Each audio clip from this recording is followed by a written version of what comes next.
Hello friends, welcome back to my channel we make winners. हम लोग discuss कर रहे हैं एक्टिव एंड पैसिव वॉइस और आज का हमारा टॉपिक है प्रेजेंट परफेक्ट टेंस। इससे पहले कि आज की क्लास शुरू की जाए, अगर आप लोग मेरे चैनल पर नए हैं तो प्लीज़ मेरे चैनल को सब्सक्राइब कीजिए, लाइक कीजिए और अपने दोस्तों के साथ शेयर कीजिए। तो चलिए शुरू करते हैं। आज का हमारा टॉपिक है present perfect tense. Present perfect tense की पहचान क्या होती है? इस टेंस की पहचान ये होती है कि जब सेंटेंस एक्टिव वॉइस में लिखा होगा तो इसमें हैज़ या हैव के साथ आपको वर्ब की थर्ड फॉर्म दिखाई देगी। हैज़ या हैव के साथ वर्ब की थर्ड फॉर्म दिखाई देगी। नीचे हम लोग देख लेते हैं इसको। ये देखिए लिखा हुआ है I have done my work. तो आप देख सकते हैं इसमें हैव लिखा हुआ है और हैव के साथ डू की थर्ड फॉर्म क्या लिखी हुई है? डन। इसका मतलब है सेंटेंस जो हमारा लिखा हुआ है वो प्रेजेंट परफेक्ट टेंस में लिखा हुआ है। अब इस सेंटेंस को हम एक्टिव से पैसिव बनाना सीखेंगे। तो देखिए हमारे सामने जो सबसे पहला जो स्ट्रक्चर है वो अफर्मेटिव सेंटेंस का है। अफर्मेटिव सेंटेंस का स्ट्रक्चर कुछ इस तरह से होता है। सबसे पहले हमें क्या लगाना होता है? ऑब्जेक्ट, यानी जो हमारा सब्जेक्ट है वो ऑब्जेक्ट में कन्वर्ट होगा, जो ऑब्जेक्ट है वो सब्जेक्ट में हो जाएगा। उसके बाद हम नए सब्जेक्ट के अकॉर्डिंग हैज़ या हैव लगाएंगे। अगर सिंगुलर है तो हैज़ लगेगा, प्लूरल है तो हैव लगेगा। उसके बाद हमें बीन लगाना है। याद रहे जो बीन हमारा लगेगा वो वर्ब की थर्ड फॉर्म से जस्ट पहले लगेगा। उसके बाद हम वर्ब की थर्ड फॉर्म लगाएंगे। अगर इसके बाद हमारे कोई एक्स्ट्रा वर्ड हैं तो हम एक्स्ट्रा वर्ड्स का यूज़ करेंगे, प्रीपोजिशन बाई लगाएंगे और फिर जो हमारा सब्जेक्ट है उसे लिख देंगे। चलिए इसको बनाकर बताते हैं आपको। सेंटेंस लिखा हुआ है she has stolen this purse. तो आप देख सकते हैं सबसे पहले तो इसकी हम लोग पहचान देख लेंगे। इसमें लिखा हुआ है हैज़ और हैज़ के साथ वर्ब की थर्ड फॉर्म लिखी हुई है स्टोलन। तो ये हमारा कौन सा टेंस हुआ? ये जो हमारा टेंस है वो प्रेजेंट परफेक्ट टेंस है। और प्रेजेंट परफेक्ट टेंस को पैसिव बनाने के लिए हमें क्या करना पड़ेगा? हैज़ या हैव के साथ बीन लगाना पड़ेगा। और ये बहुत ही आसान है क्योंकि वर्ब की थर्ड फॉर्म इसमें पहले से दी होती है, तो थर्ड फॉर्म के बारे में सोचने की भी ज़रूरत नहीं है। देख लेंगे। सबसे पहले हमें क्या करना है? ऑब्जेक्ट को बना देना है सब्जेक्ट और सब्जेक्ट को बना देना है ऑब्जेक्ट, यानी एक दूसरे में कन्वर्ट हो जाएंगे।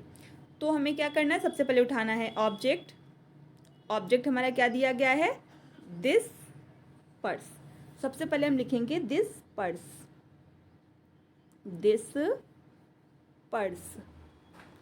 अब इस दिस पर्स के अकॉर्डिंग हम हैज़ या हैव लगाएंगे। दिस पर्स हमारा सिंगुलर है या प्लूरल है? सिंगुलर है ना। सिंगुलर के साथ हैज़ लगना चाहिए या हैव लगना चाहिए? हैज़ लगेगा ना। तो हम लगा देंगे यहाँ पे हैज़, यानी इस शी की जगह हमने लिखा है दिस पर्स, हैज़ की जगह लिखा है हैज़। अब देखिए हम वर्ब की थर्ड फॉर्म के पास पहुँच गए ना। तो वर्ब की थर्ड फॉर्म से जस्ट पहले हमें क्या लगाना है? बीन। फिर जो हमारी वर्ब है उसकी थर्ड फॉर्म स्टोलन की थर्ड फॉर्म स्टोलन। अगर कोई एक्स्ट्रा वर्ड है तो यहाँ पे लिखेंगे। जैसा कि देख सकते हैं आपकी कोई एक्स्ट्रा वर्ड नहीं है तो हम डायरेक्टली लगाएंगे बाई और शी बदल जाएगा अपने ऑब्जेक्टिव केस में, और शी का ऑब्जेक्टिव केस क्या होता है? हर। अब हम देखते हैं इसके नेगेटिव सेंटेंस कैसे बनाए जाएंगे। नेगेटिव भी सेम अफर्मेटिव की तरह ही होते हैं, बस थोड़ा सा डिफरेंस ये है कि इसमें क्या होगा? आपको नॉट दिखाई देगा। आपके एक्टिव सेंटेंस में भी नॉट होगा तो पैसिव बनाने में जाहिर सी बात है नॉट का प्रयोग करेंगे हम। फॉर्मूला सेम वैसे ही रहेगा। सबसे पहले लिखा जाएगा ऑब्जेक्ट, फिर हैज़ या हैव, फिर नॉट, फिर बीन, फिर वर्ब की थर्ड फॉर्म, फिर एक्स्ट्रा वर्ड और फिर बाई, फिर सब्जेक्ट।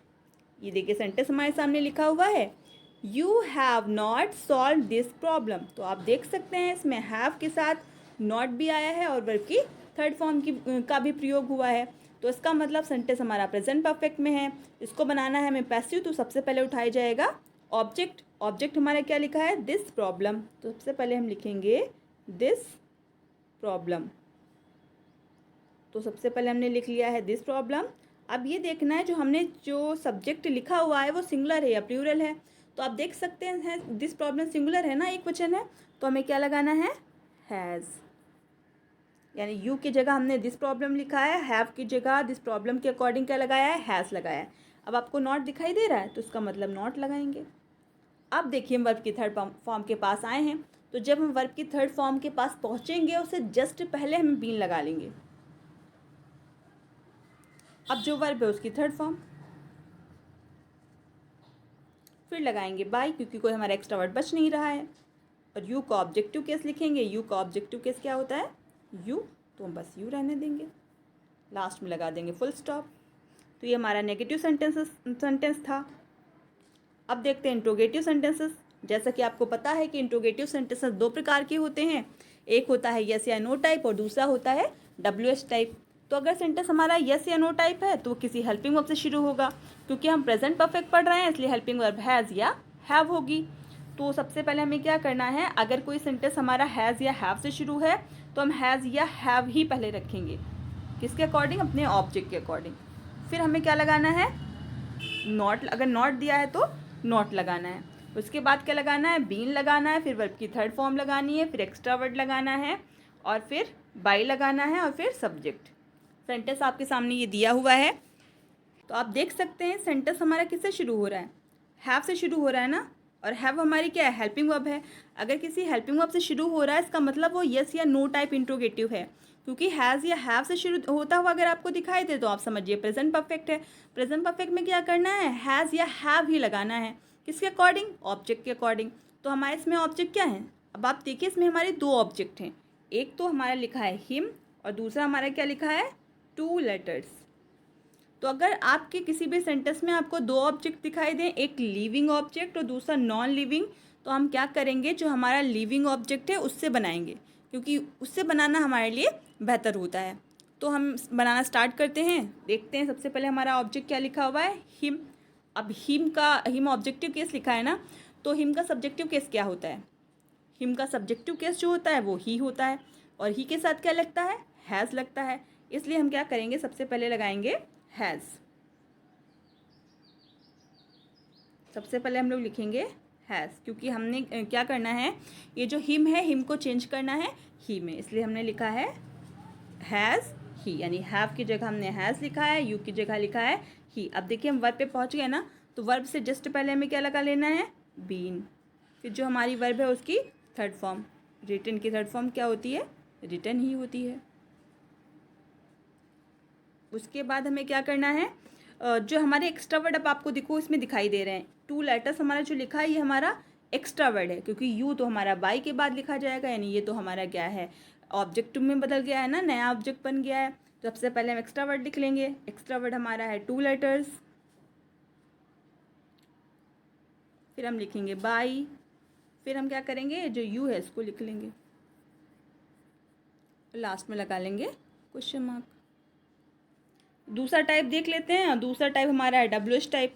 WH टाइप और जो यस या नो टाइप होता है सेम होता है, केवल एक स्लाइट से डिफरेंस होता है, वो ये है कि जो हमारा WH टाइप सेंटेंसेस होते हैं वो किसी क्वेश्चन वर्ड से शुरू होते हैं, क्वेश्चन वर्ड से शुरू होते हैं, ठीक है। जबकि जो हमारा यस या नो टाइप है वो किसी हेल्पिंग वर्ब से शुरू होता है।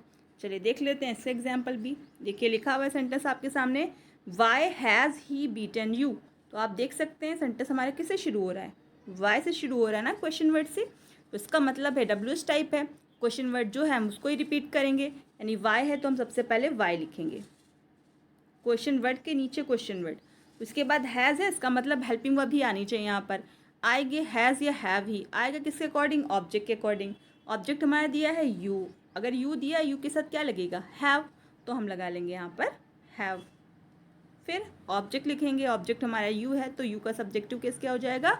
यू, यानी ही की जगह पर यू आ गया। अब हम वर्ब पे पहुंच गए ना, तो वर्ब से पहले क्या लगा लेंगे?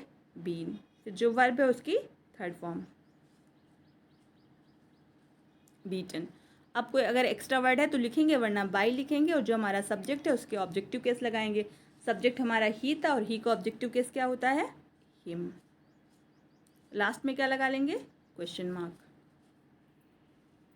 इसके आगे देखते हैं सेंटेंस नंबर 2। जैसा कि आप लोग देख सकते हैं कि सेंटेंस नंबर 2 स्टार्ट हो रहा है हु से। ध्यान रखने वाली बात यह है कि अगर कोई भी सेंटेंस हमारा हु से स्टार्ट हो रहा है तो पैसिव बनाने में हु चेंज हो जाता है बाई हुम में, यानी सबसे पहले हमें क्या लिखना चाहिए? बाई, और हु को चेंज कर देना चाहिए हुम में, बाई हुम। उसके बाद हमें क्या लगाना है, ऑब्जेक्ट के अकॉर्डिंग हैज़ या हैव का प्रयोग करना है। जैसा कि हमारा ऑब्जेक्ट लिखा हुआ है दिस क्लास क्योंकि सिंगुलर है इसलिए क्या यूज़ किया जाएगा, हैज़।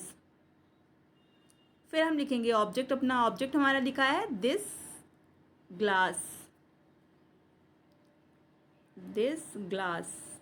उसके बाद हमें क्या लगाना है, जो हमारी वर्ब है, देखिए थर्ड फॉर्म है, उससे जस्ट पहले क्या लगाना है, बीन। फिर जो वर्ब है उसकी थर्ड फॉर्म लिख लेनी है। इसमें बाई दोबारा रिपीट नहीं करते हैं क्योंकि हमने बाई पहले ही यूज़ कर लिया है, और इसमें कोई भी सब्जेक्ट भी नहीं होता है, इसलिए लास्ट में हम कुछ भी नहीं लिखेंगे। इसके आगे देख लेते हैं, इसके आगे एक्सरसाइज दी गई है। इसमें कुछ सेंटेंसेस दिए गए हैं, आपको इन सेंटेंसेस को बनाना है, और अगर इन सेंटेंस को बनाने में कोई प्रॉब्लम हो तो आप फिर पूछ भी सकते हैं, उसका सलूशन आपको प्रोवाइड करा दिया जाएगा। अगर आपको मेरी आज की क्लास से कुछ सीखने को मिला हो, कुछ अच्छा लगा हो, कुछ समझ में आया हो, तो प्लीज़ मेरे चैनल को सब्सक्राइब कीजिए, लाइक कीजिए और शेयर करना बिल्कुल भी मत भूलिए। Thank you so much.